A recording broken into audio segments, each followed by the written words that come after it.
everyone, here coming at you with a video talking about something in the game that really happens a lot in the game and doesn't really need a big explanation because we all know really what it is. But I thought I would talk to you guys about this today because it's something that it does happen in the game, and we've recently hit a shift in the game as well again. And what I wanted to talk about today is basically power creep in Yu-Gi-Oh! Now, obviously, power creep, there has been so many times where power creep has happened. I believe power creep has happened through multiple formats throughout the years, one being the Dragon Ruler format. GOAT format, I believe, had was a power creep. That was way back in the day, when we had like good fusions come out. When the Synchro format started, that was like a big power creep format. The Xyz format, tons of power creep. Pendulum definitely was Duelist Alliance format. That was a huge power creep where literally Hat and every other deck in the game completely just disappeared off the map because power creep came in and just completely took it over. And even going even further, we had like Pepe format where that just power creeped the game. There have been so many power creep formats in the game, and seeing as we've gone into another shift in Yu-Gi-Oh! Where power creep has kind of happened again, with the introduction of the Secret Slayer set, and looking at like tournament results and everything, where we're seeing like multiple Adamanticators and Elder taking up literally half the top cut. Literally, this weekend alone, we had, I believe, in Yu-Gi-Oh's tournament, Adamanticators and Elder took up more than half the bracket with like 5 spots in the top 8. And then in the Pro Play Tour top 16, then they took up even more than half in the top 16 as well, with Elder and Adamanticators. And seeing as we've hit another format where power creep kind of just has come out of nowhere and has just literally bloomed into the world again, I thought, why not talk about power creep in a big instance and literally just discuss why power creep is needed, why power creep is a thing in the game, and what exactly power creep is. So we're going to start off with what power creep basically is. Well, power creep in the game is basically when something comes out in the game, say it be a new deck, a new mechanic, a new ruling that can favor something else. When that happens in the game of Yu-Gi-Oh, there is a certain thing called power creep, and power creep is basically mentioning when something comes out and it completely destroys everything before it. There's pretty much 0 ways to beat this thing with the previous cards in the game, such as like back in the day with GOAT format. I believe a lot of the decks couldn't actually beat GOAT control because like there was nothing that could beat it. Hello guys, post-editing here. I know I forgot to mention that Exurian Universe was also a very big part of the GOAT format power creep, where when Exurian Universe just came out, it power creeped the whole format, and it's kind of the reason why GOAT format has this big divide, why a lot of players don't consider GOAT format not to have Exurian Universe in when they're playing that past format, because it just gave the GOAT format area just such a big form of advantage, where Exurian Universe just really beat the game a lot. So just wanted to add that in as a bit of a tidbit. So let's continue with the video. In Duelist Alliance format, there was a big thing with like nothing being able to beat Tellarknights, Shadows, Burning Abyss, Yang Zing. Bit from before that format, like you couldn't use like Hat, and Hat wouldn't be good enough to beat something like Tellarknights because you would just literally decimate the Tellarknight player.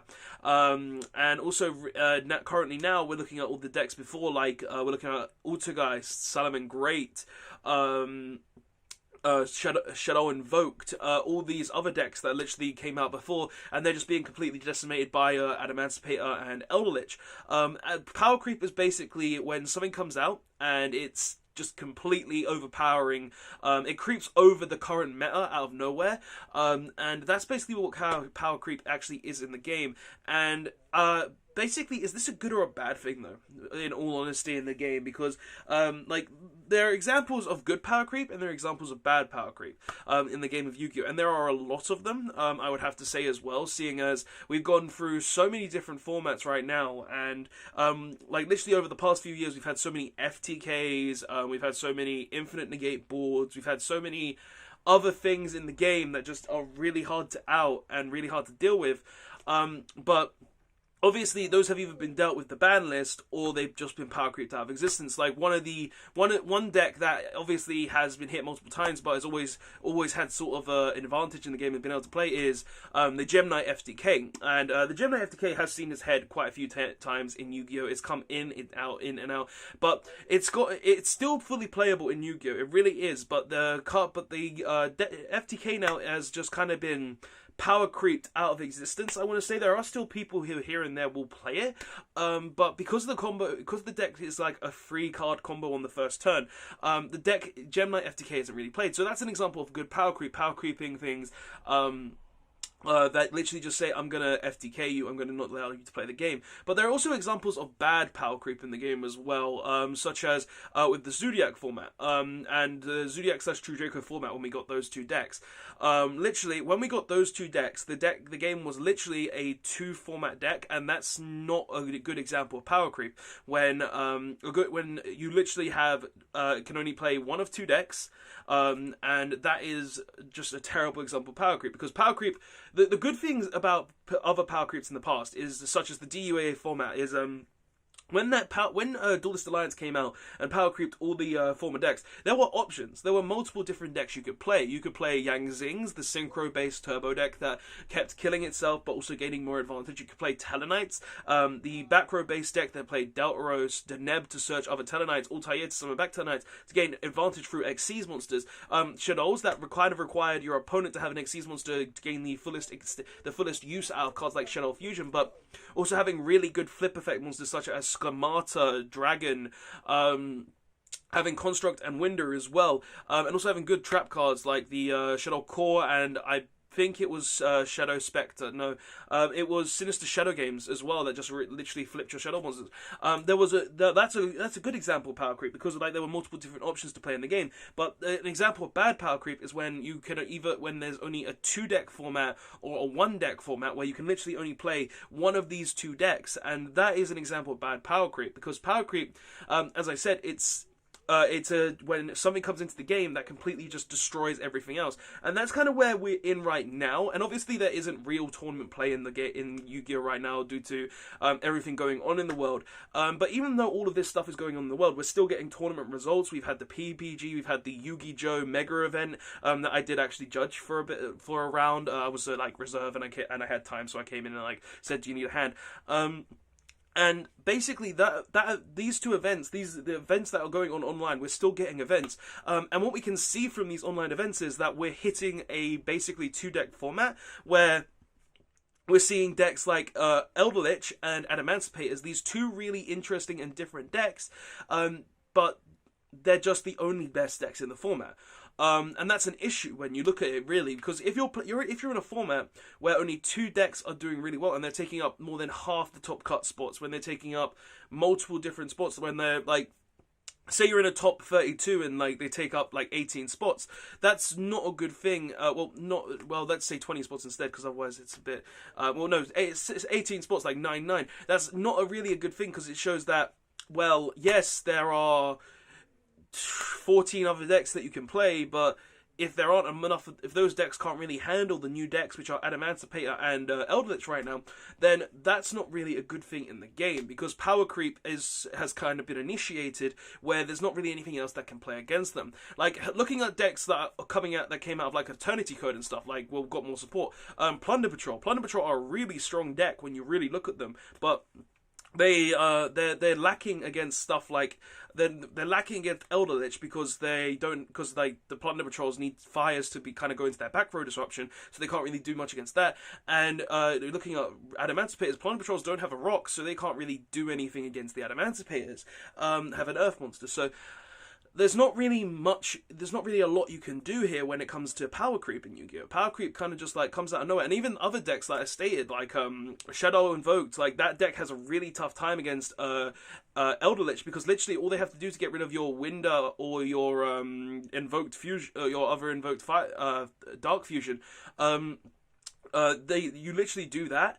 They can literally just draw Golden Lord, discard Golden Lord, and then they can either get rid of the Winder, or they can get rid of the Invoked Fusion, the Dark Fusion that literally says you can only attack with one and use one monster effect. Now, obviously, you're going to get rid of the Dark Fusion because, Well, they invoked fusion because that's the thing that's gonna, because then you can just summon back the window and then attack over the window. But literally, that's a free card way to do it. Literally, you need 2 spell and trap cards. You need you need a spell card in your hand, I believe. I believe it has to be a spell for Golden Lord, and you need spell or trap in your spell and trap card zone to be able to just beat over that entire board.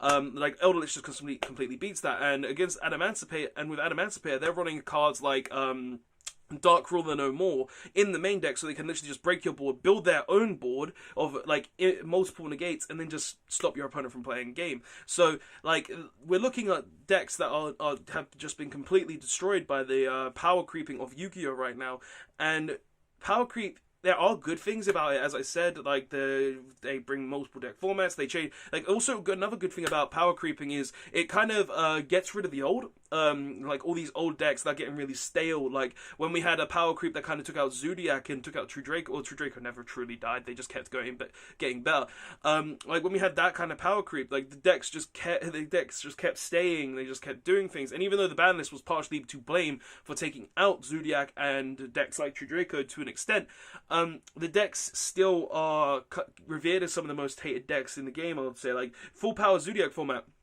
That when that power creeped into the game, you had to play a Zodiac deck. There was no other deck you could play when Zodiac first entered the game, because you either had to be playing a deck that main Zodiacs, or you had to be playing the pure Zodiacs in general. I had to play Metal Foe Zodiac, for God's sake. And like literally, power creep just literally changes the game. But the good thing, those are bad things about power creep. Like those are the really bad things about power creep, because it literally says, I'm just going to come in out of nowhere. I'm going to be the best deck in the game, or I'm going to have one other counterpart that can kind of compete with me, but it's not really going to matter because, hey, there's nothing that could compete with me. That's a very bad example of power creep, but obviously there are good examples of power creep, as I said as well earlier. DUEA format is a good one. Any multi-deck format is really a good example of a power creeped format, where you can play multiple different decks. Like literally, at the beginning of the year, we got Ignition Assault, where we had tons of different decks coming out of the woodwork. Sure, Orcus was still a thing, sure, Salamangreat Great was still a thing, but we had like Heroes were doing really well. We had like I'm trying to think of anything else really. Like we had a few Madolches here and there. We had all sorts of different decks like coming out of the woodworks being really good. And that's an example of good power creep, when you can literally just come out of nowhere and have like Heroes got support, and that kind of brought them back into the game, and that kind of power creeped them back into the game, making them really good, which was nice. But like, what's my point basically here? What's the point that I'm trying to say here? The point is that power creep is a force of good and a force of bad, and that's kind of what I'm trying to say here. Like power creep, yes, it's a main aspect of the game. Like power creep needs to be part of Yu-Gi-Oh, because if power creep wasn't part of the game, then we would just be stuck with the same bad decks, the same decks constantly being everywhere. Like we would still be seeing Zodiac at full power, we still see True Draco at full power, we would still see Dragon Rulers at full power, we would still see Necros at full power with the Jinlock, we would see Klee at full power, we would see all these decks that are really degenerate and bad be at full power, but at the same time, if power creep did exist, we would also see other really good decks that are really interesting, like Plunder Patrol. When they get the monsters they need, they're going to be really good. Like they're just missing the attributes, and we would also be able to see other decks like Dark Magician be really good, Blue Eyes really good, fan favorite decks, Ignistas, like these really bad decks. If they could compete with the big decks, then that would be like there would be no sense in power creep. But because power creep exists, it kind of weeds through the bad decks, but at the same time it also brings new and interesting innovations into the game. Like without power creep, we wouldn't see new decks, we would see the same old decks constantly over and over and over again. We would still see like multiple people playing True Draco, we'll still see people playing Sky Striker, but instead we're seeing people playing different decks as well. Like even in these top cuts that I'm mentioning, like I saw like in the Yu-Gi-Oh and also the PPG, there were Modolche decks in the top cuts. Like that's really cool, because they just got cards from Ignition Assault, from Eternity Code, and literally just got that boost, and now are showing themselves in higher top cuts. Now Modolche being good decks, we don't actually know how relevant that is, because it's an online event obviously, so we might not see very much, but nonetheless Modolche have been in the top cuts, they've been doing really well, and that's just the thing. Power creep kind of just comes out of nowhere. It changes the game, which is a good thing. It does change the game. Like, even in the Yu-Gi-Oh! Tournament, we saw Eldritch Musketeers. Boosting Musketeers is pretty interesting. Now, sure, Eldritch is still there, which is kind of a bore, but we're still seeing a lot of these decks. So power creep, it's a force of good and it's a force of bad. Being able to create multi-deck formats that can overpower all the old decks, but also be really good and have a and have a nice little balance between them. It could be a bad thing where we have like a one-deck format or a two-deck format where it's kind of really boring, where you're not playing one of these two decks, or you're not playing this one deck that really is the best deck, such as the Zodiac format. But nonetheless, power creep is a necessity in the game, because without power creep, we wouldn't see innovation, we wouldn't see new decks, we wouldn't see new creativity, we wouldn't see new mechanics such as the Plunder Patrol. Like, there are so many unique decks in the game, and it's really because power creep exists. So, guys, that's just the video, though. Tell me what your thoughts of power creep are in the comment section below. Do you think power creep is a good thing? Do you think power creep is a bad thing? Personally, I think power creep is a necessity in the game, because without power creep, we really wouldn't see change in the game, and without change, it would just be the old, most boring, stale game in existence, and Yu-Gi-Oh! Would have died a long time ago. But guys, that's my thoughts on power creep. That's the video in general. Tell me what your thoughts are in the comment section below. If you want to support the channel, there is a link in the description. You don't have to, though. You just being here, watching the video, pressing the like button, everything along those lines, is helping me get bigger, helping me get more views, and helping overall. But guys, yeah, don't forget to like, comment, and subscribe. You're all very helpful to me being here watching the videos. It makes me want to make more and keep going. I'll see you guys in the next one. Power creep, it's a dangerous thing, but it's also a good thing. So that's kind of my explanation on it. I'll see you in the next one. Robot1, signing out. Later all.